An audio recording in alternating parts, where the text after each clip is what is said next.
Olá pessoal, bem-vindos mais uma vez ao canal Dr. Ricardo Esgura. Se é a primeira vez sua nesse canal, seja muito bem-vindo. Hoje nós vamos conversar um pouquinho a respeito das grandes destruições coronárias, os procedimentos restauradores, naqueles casos em que a gente tem uma grande perda de estrutura dental. Vale a pena ou não fazer um tratamento endodôntico previamente ao procedimento restaurador?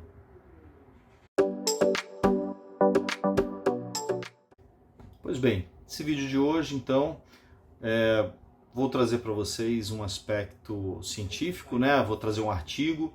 Em cima desse artigo a gente vai conversar um pouquinho, mas a importância de trazer esse artigo justamente é por esse artigo mostrar um aspecto clínico importante e que pode fazer a gente decidir, tomar uma decisão mais correta ou, vamos dizer assim, pode nortear nossas escolhas quando estivermos realizando um procedimento restaurador. Escolhi esse tema porque eu acho bastante importante no dia a dia clínico aí do cirurgião dentista, ok? Mais uma vez, para aqueles que não me conhecem, meu nome é Ricardo Esgura, eu sou dentista, sou professor há mais de 10 anos, sou formado mestre e doutor em materiais dentários e esse canal ele serve para justamente a gente discutir aspectos científicos, às vezes completamente científicos, às vezes tirados simplesmente de experiências clínicas, às vezes de colegas e de opiniões diversas, mas sempre com o intuito de trazer algo que contribua para a clínica diária de cada um. Tá? Hoje eu trouxe um artigo do Journal Endodontics, que é um artigo de 2023, recente então, em maio, foi publicado em maio do ano passado. E esse artigo, ele traz um estudo retrospectivo, mas um estudo clínico, falando a respeito de casos em que você tem restaurações de dentes com grande destruição coronária. É um estudo que levantou 2.177 casos que foram avaliados, que foram casos realizados dentro da própria instituição, uma universidade em Boston, e que traz para a gente dados interessantes. Por que é importante, por que são importantes esses estudos clínicos? Os achados clínicos, estudos clínicos, primeiramente, são difíceis de serem realizados, são caros. É difícil a gente fazer um estudo clínico que leve ou que tenha um número muito grande de pacientes por conta da dificuldade do acompanhamento. O retrospectivo auxilia nesse sentido porque você vai olhar as fichas dos pacientes e você consegue ver o que foi realizado ou não. Então, e eles trazem sempre dados muito importantes para a clínica do dia a dia, para a gente. Se a gente souber interpretar esses dados, obviamente, e, claro, a gente tem que considerar aonde foi feito, qual é a população, etc. e tal. Eu acho que estudos realizados assim em universidades, eles trazem para a gente um aspecto muito interessante que condiz bastante com o que é feito em clínica particular. Então, acho que pode dizer para a gente, ou pode trazer para a gente uma ideia grande do que é feito em clínica, na nossa clínica particular, no dia a dia, onde normalmente a gente vai contar com os materiais que a gente gosta, a gente vai seguir os procedimentos seguindo uma determinada regra, seguindo um determinado rigor, que nas universidades também existe. Chegam bem próximo do que a gente pode encontrar clinicamente. E aqui eu tenho os dados do que foi encontrado, e eu acho que eu vou discutir em cima desses dados que foram obtidos durante esse estudo. Na verdade, o que eles mediram, Aliás, para poder ficar mais, para situar um pouquinho o que aconteceu. Eles levantaram 2.177 casos do quê?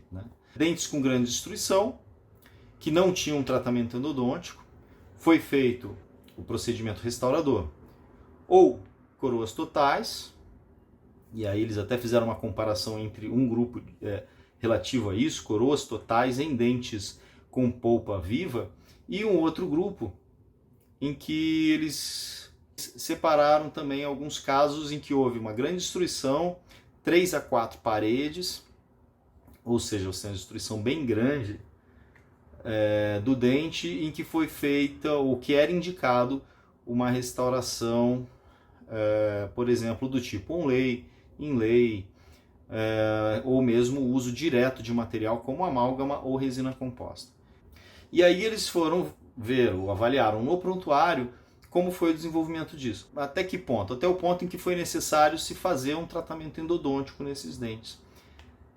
Ou seja, até a hora em que surgiu uma patologia pulpar.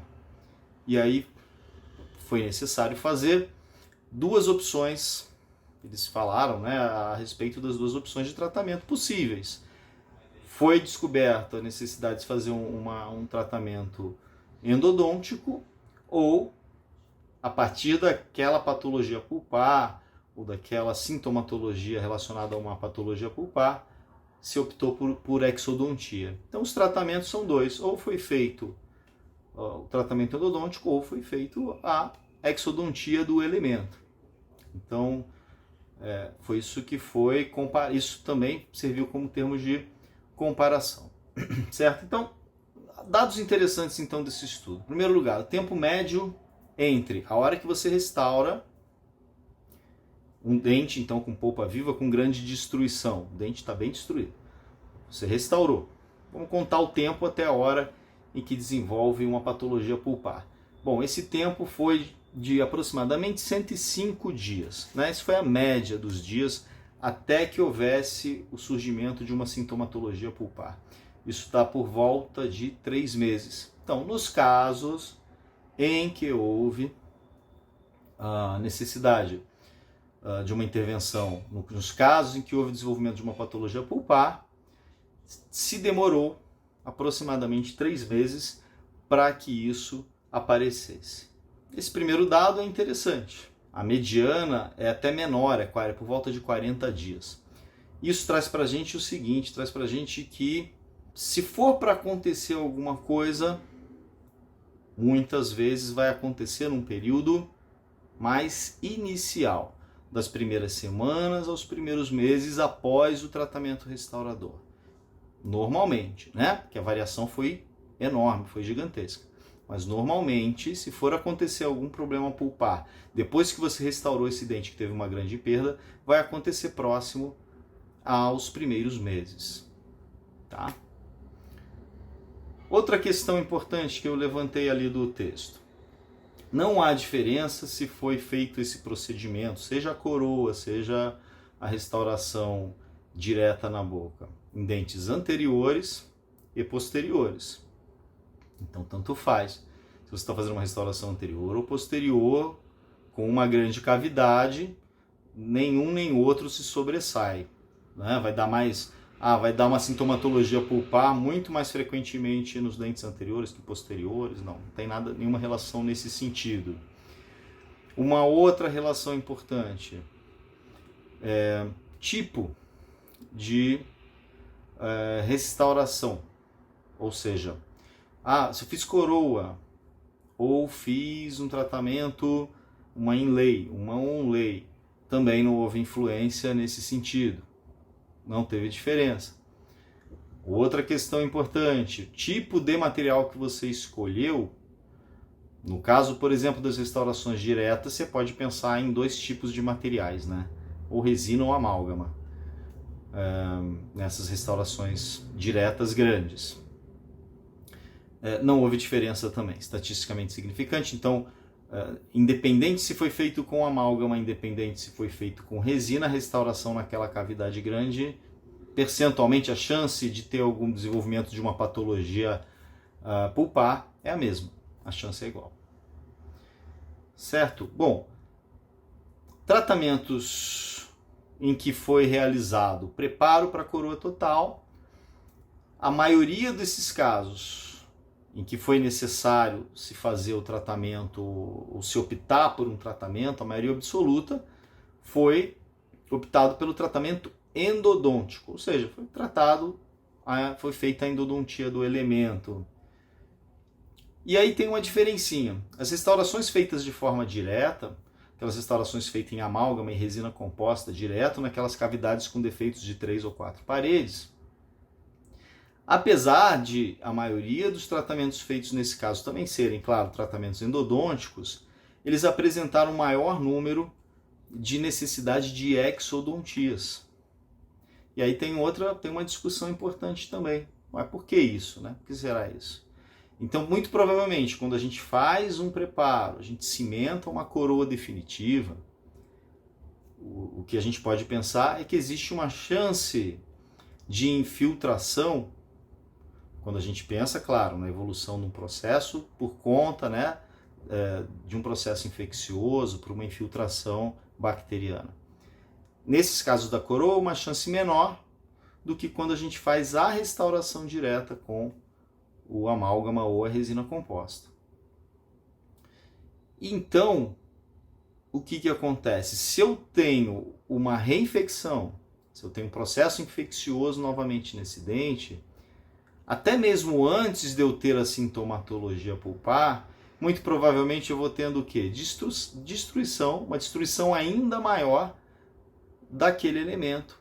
Algumas vezes até indo em direção à região apical do dente, algumas vezes invadindo demais o espaço biológico, o que acaba resultando mais o quê? Nas exodontias. Então isso já é uma coisa para a gente pensar, né? Pensar bem em relação ao procedimento restaurador direto e um procedimento restaurador indireto em termos de preservação ao longo do tempo também, né? Claro que tem tantas coisas, tantas nuances, né? O tratamento indireto, eu preciso fazer o quê? Um preparo, tem que desgastar mais o dente e tudo mais. Mas existe essa vantagem em relação a esses tratamentos feitos com coroa total, certo? Achei interessante também. Mas o que é mais importante? Dado mais importante, quantos por cento desses pacientes desenvolveram a patologia pulpar, né? Quantos por cento desses pacientes desenvolveram essa patologia que gerou a necessidade de se fazer o tratamento endodôntico posteriormente, tá? Bom, o número de pacientes chegou próximo a 9% dos pacientes do total de pacientes, tá? Então, 9% dos pacientes apresentaram patologia pulpar necessitando de uma intervenção. Ótimo. E por que esse dado é o mais importante, Ricardo? Por que você traz esse dado como se fosse o dado mais importante de todos aí do artigo? Bom, o motivo é o seguinte. Muitas vezes a gente se vê realmente diante dessa situação. Poxa, estou fazendo aqui um procedimento restaurador. Coroas, então, nem se fala, né? Vou fazer uma coroa, vamos tratar o canal. Vou fazer uma restauração indireta, vou fazer uma restauração aqui, uma onlay, uma inlay. Poxa, eu já vou ter um gasto, né, de ter que fazer essa restauração, então vou já aproveitar e vou tratar endodonticamente. Claro que esse pensamento ele é válido, não tem problema nenhum você pensar nisso, mas se 9% desses pacientes que eu estou restaurando desenvolvem isso, a chance para o desenvolvimento de uma patologia pulpar ainda é consideravelmente baixa.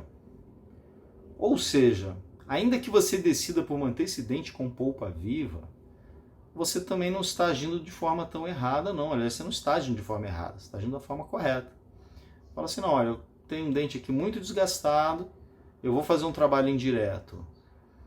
Todos os dentes que foram selecionados aqui eram dentes que não tinham anteriormente nenhum tipo de sintomatologia, né? Esse era um critério de exclusão. Então, se você tem um paciente que não apresenta nenhum tipo de sintomatologia, apesar de uma cavidade grande a ser restaurada, realmente pense duas vezes se você vai de cara fazer o tratamento endodôntico. Por quê? Porque um número, percentualmente, um número baixo de pacientes, por volta de 9%, né? Então vamos pensar assim de uma forma mais geral, perto de 10% desses pacientes, é que vão ou que vai desenvolver uma patologia pulpar. Então aí essa dica, fiquem atentos sempre então a isso, reparem os dentes com grande destruição coronária, polpa está viva, se você não tiver a perspectiva, né, de que aquele seu procedimento restaurador vá ser ainda mais invasivo, ou se o paciente não tinha nenhuma sensibilidade prévia, talvez valha a pena manter esse dente com a polpa viva. Tá bom? Hoje foi essa dica, uma dica rápida. em cima de um artigo e vou deixar aqui a referência para vocês, tá ok? Antes de me despedir, não deixem de deixar uma curtida, porque isso difunde um pouco mais aí o nosso vídeo, para que a gente possa ter então o espalhamento da informação. Peço a vocês também que conheçam a minha página, rsguracursos.com, onde vocês têm acesso a cursos online, datas de cursos presenciais e o meu e-book sobre cimentação. Tá legal? Até uma próxima então, gente.